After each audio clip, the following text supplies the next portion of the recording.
నిజామాబాద్ జిల్లా సిరికొండ మండల కేంద్రంలో ఎంపీడీఓ కార్యాలయంలో రాష్ట్ర ప్రభుత్వ ఆదేశాలతో ఎంపీడీఓ కేఆర్ మనోహర్ రెడ్డి, తహసీల్దార్ ఆర్ రవీందర్ రావు, ఎంఈఓ పూసల రాముల ఆధ్వర్యంలో బీసీ కులగణన సర్వే శిక్షణ కార్యక్రమం రెండోసారి నిర్వహించారు. ఇక శిక్షణలో ఉపాధ్యాయులు గ్రామాల్లో ఏ విధంగా సర్వే చేయాలో వివరంగా తెలిపారు. 6 నుండి 18 వరకు కులగణన సర్వే పూర్తి చేస్తామన్నారు.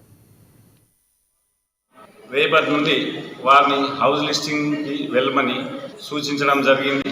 వాళ్ళు రేపటి నుంచి రేపు మధ్యాహ్నం నుంచి విధులలో చేరుతారు. టీచర్లు మాత్రమే మధ్యాహ్నం నుంచి, మిగతా వారు పొద్దున్న నుంచే వారి విధులను ఎన్యూమరేటర్లను రీషెడ్యూల్ చేయడం జరిగింది. కాబట్టి ఈ రోజు కూడా ఈ శిక్షణా కార్యక్రమాన్ని సిహెచ్ శ్రీనివాస్, దయాసింగ్, నర్సింగ్రావు అనే టీఓటీల ద్వారా నిర్వహించడం జరిగింది. ఈ కార్యక్రమంలో తహసీల్దార్ రవీందర్ సార్ గారు మరియు ఎంఈఓ రాముల్ సార్ గారు అలాగే ఎన్యూమరేటర్స్ పాల్గొన్నారు. రేపటి నుండి వారిని హౌస్ లిస్టింగ్కి వెళ్ళమని నెల్లూరు నగర మున్సిపల్